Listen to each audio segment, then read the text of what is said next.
नमस्कार साथियों, जय हिंद। कैसे हैं आप सभी लोग। काफ़ी हेल्थ इशू की वजह से वीडियोस नहीं आ पा रहे थे, लेकिन अब कोशिश करूंगा कि रेगुलर वीडियोस यूट्यूब पर लेकर आऊं। एक और नया क्वेश्चंस बच्चे ने पूछा है अपनी Q&A सीरीज़ के अंदर, जिसमें उसने पूछा है सर इनफिल्ट्रेशन और परकोलेशन में क्या अंतर होता है, सीपेज और सरफेस रन ऑफ में क्या अंतर होता है, और लीचिंग क्या होता है। इन सभी को आप एक साथ समझने की कोशिश कीजिए।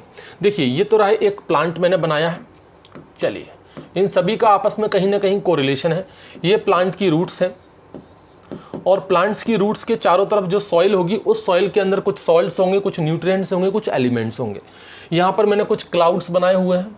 ये क्लाउड्स क्या करेंगे, बारिश करेंगे। यहाँ से जब बारिश होगी या पानी जब आएगा, तो वो पानी जब सॉइल के ऊपर पड़ेगा, ये आपकी सॉइल सरफेस होगी। तो यहाँ पर जब पानी पड़ेगा और पानी जब पहली एंट्री लेगा सॉइल के अंदर, क्योंकि अभी तक सॉइल क्या है, ड्राई है। जब पहली बार पानी बरसेगा और पहली एंट्री, जो फर्स्ट एंट्री सॉइल के अंदर होगी, इस चीज़ को क्या कहते हैं, इसे कहते हैं इनफिल्ट्रेशन। इसे क्या कहा जाता है, इनफिल्ट्रेशन। चलिए, यानी कि इनफिल्ट्रेशन का मतलब क्या हो गया, डाउनवर्ड मूवमेंट। यानी कि इनफिल्ट्रेशन क्या है, एक डाउनवर्ड मूवमेंट है। चलिए अभी देखते जाइए, यहाँ पर बड़ा कंफ्यूजन क्रिएट होने वाला है। ये भी एक डाउनवर्ड मूवमेंट है। उसके बाद जब पानी सॉइल के अंदर आ जाएगा, तो यहाँ पर सॉइल के अंदर भी ये नीचे की तरफ मूव करता रहेगा। तो सॉइल के अंदर भी डाउनवर्ड मूवमेंट हो रही है, तो यहाँ पर भी इसकी डाउनवर्ड मूवमेंट, नीचे की तरफ मूवमेंट हो रही है। तो ये सॉइल के अंदर जो मूवमेंट हो रही है, इसे कहा जाता है परकोलेशन। इसको कहा जाता है परकोलेशन। अब इनफिल्ट्रेशन और परकोलेशन दोनों ही डाउनवर्ड मूवमेंट है। बस फर्क इतना है कि इनफिल्ट्रेशन क्या है, जो फर्स्ट एंट्री है, पहली बार जब पानी एयर में से सॉइल के अंदर जाएगा। यहाँ पर क्या हो रहा है, मीडियम चेंज हो रहा है। एयर में से वो मीडियम चेंज करके किस में जा रहा है, सॉइल में जा रहा है। पहले ये पानी एयर में था, सॉइल सरफेस पर टकराएगा और सबसे पहली बार जब वो एंट्री लेगा सॉइल के अंदर, that is called as infiltration. उसे क्या कहा जाएगा, इनफिल्ट्रेशन। तो इनफिल्ट्रेशन को आप कह सकते हो first entry of water, first entry of water into the soil. अब देखिए, यहां पर बड़ा कंफ्यूजन है बच्चों को। एक इसको आप इनफिल्ट्रेशन को कह सकते हो क्या, downward movement of water into the soil. एक तो ये पूछा जाता है। दूसरा क्वेश्चन पूछा जाता है downward movement of water in the soil. अब बच्चे यहाँ पर कंफ्यूज हो जाते हैं। अगर जो बच्चे इंग्लिश मीडियम के थोड़ी बहुत यहाँ पर अंग्रेजी जानते हैं, इंग्लिश ग्रामर जानते हैं, तो वो समझ जाएंगे इसमें दोनों सेंटेंस में क्या फ़र्क है। लेकिन यूजुअली अगर नॉर्मली इस बच्चा जब इस सेंटेंस पढ़ेगा, तो उनको लगेगा कि दोनों एक ही बात है, सेम। तो यहाँ पर भी क्या है, downward movement of water into the soil और downward movement of water in the soil. दोनों में क्या फ़र्क है, दोनों एक ही बात है, लेकिन दोनों में बहुत फ़र्क हो गया। डेफिनेशन ही चेंज हो गई। अगर आपको थोड़ी बहुत इंग्लिश ग्रामर आती होगी, तो उसमें आपने देखा होगा इनटू शब्द का प्रयोग कहाँ किया जाता है और इनका प्रयोग कहाँ किया जाता है। इनटू शब्द का प्रयोग किया था जब हम मीडियम चेंज करते हैं, जब हम फेस चेंज करते हैं। अगर मैं एयर में से पानी के अंदर जा रहा हूं, यहां पर मैंने एयर पहले फेस था, उसके बाद मैं पानी के अंदर गया। यहां पर जो रेन ड्रॉप थी, जो बारिश का पानी था, वो पहले एयर में था। यहां पर उसने पहली बार फेस चेंज किया, एयर में से वो सॉलिड के अंदर गया है, सॉइल के अंदर गया। यहां पर फेस चेंज हो गया, सिस्टम चेंज हो गया, इसलिए इनटू शब्द का यूज किया गया है। तो यहां पर इनटू शब्द का मतलब क्या हुआ कि पानी जो है वो पहले कहीं दूसरे फेज में था और सॉइल के अंदर आया है, इसलिए इनटू लगाया। तो downward movement of water into the soil, soil के अंदर पानी गया है। तो ये डेफिनेशन किसकी बनती है, इनफिल्ट्रेशन की। ये डेफिनेशन बन जाती है किसकी, इनफिल्ट्रेशन की।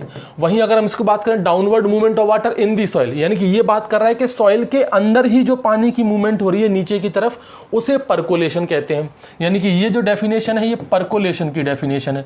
यहां पर क्या बात हो रही है, इन the soil. In the soil का मतलब यहां पर मीडियम चेंज नहीं हो रहा है, सॉइल के अंदर ही पानी जो है वो फ्लो कर रहा है। ये पानी फ्लो करता रहेगा और एक समय ऐसा आएगा कि जो ग्रेविटी की वजह से नीचे चला जाएगा, ड्यू टू दी ग्रेविटी, और ये अपना ग्रेविटेशनल वाटर के रूप में फिर जाना जाता है, जो कि प्लांट के लिए अनअवेलेबल हो जाता है।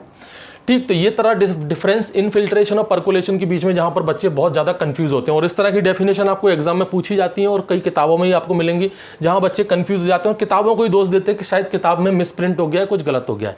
जबकि गलत कुछ नहीं हुआ है, ये अंग्रेजी का थोड़ा सा हेर फेर है। यहाँ इनटू दिया है या इन दिया है, बस इनटू लिखने से वो इनफिल्ट्रेशन की डेफिनेशन हो गई, इन लिखने से वो परकोलेशन की डेफिनेशन हो गई।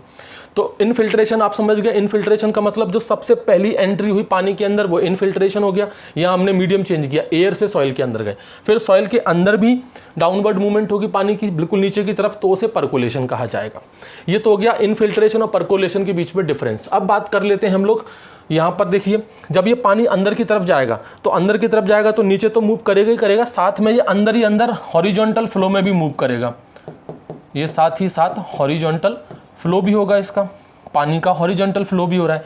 इसके साथ जब बारिश बहुत ज़्यादा होती है तो पानी जो है वो सरफेस के ऊपर भी हॉरिजॉन्टल फ्लो करता है। ये जो पानी है वो सरफेस के ऊपर भी हॉरिजॉन्टल फ्लो करता है।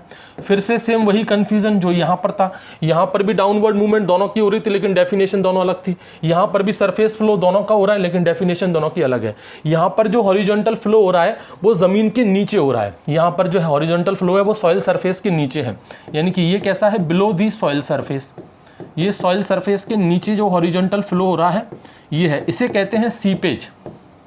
इसको कहा जाता है क्या, सीपेज। तो ये सीपेज वाला पानी है जो हॉरिजॉन्टल फ्लो करेगा और कहीं ना कहीं आगे जाकर नदियों में मिल जाएगा।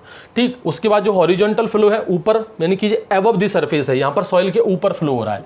ये है आपका एबव दी सॉइल सरफेस, यहाँ पर सॉइल सरफेस के ऊपर फ्लो हो रहा है।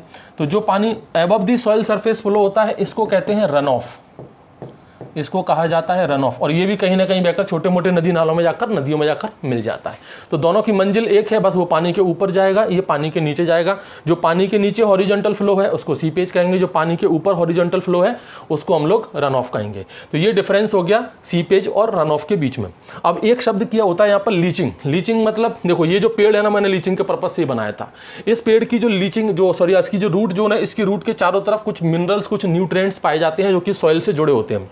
जब बहुत ज़्यादा तेज बारिश होती है तो बारिश के साथ पानी नीचे जाएगा, तो जब पानी नीचे जाएगा ना तो वो इन न्यूट्रिएंट्स को, इन सॉल्ट को भी अपने साथ लेकर नीचे चला जाएगा। तो यहाँ पर क्या हुआ, पानी के साथ साथ जब पानी नीचे जा रहा था तो उसके साथ सॉइल पार्टिकल से चिपक कर उनके साथ बाइंड होकर कुछ न्यूट्रिएंट, कुछ सॉल्ट पार्टिकल भी अपने नीचे चले गए, उनके साथ बह गए, यानी यहाँ पर लॉस हो गया। यहाँ पर क्या हो गया, सॉल्ट और न्यूट्रिएंट का अपर सरफेस पर लॉस हो गया, या कह सकते हैं अराउंड द रूट जोन। जो रूट जोन है यहाँ से जो सॉल्ट और न्यूट्रिएंट है वो उससे दूर चले गए, इसे कहते हैं लीचिंग। तो यहाँ पर लीचिंग क्या हो गया, लीचिंग भी आपका डाउनवर्ड मूवमेंट ही है। तो लीचिंग की डेफिनेशन भी क्या बनेगी, ये भी सेम वही रहेगा, downward movement of water, sorry यहाँ पर पानी की मूवमेंट नहीं, यहाँ पर डाउनवर्ड मूवमेंट होगी सॉल्ट की या फिर न्यूट्रिएंट की, डाउनवर्ड मूवमेंट ऑफ सॉल्ट और nutrient with the flow of water, with the flow of water. और वाटर का फ्लो भी कैसा है, नीचे की तरफ है, डाउनवर्ड मूवमेंट में है। ये होता है आपका लीचिंग। समझ गए आप लोग, इनफिल्ट्रेशन, परकुलेशन, सीपीज और रन ऑफ और आपका एक लीचिंग। धन्यवाद।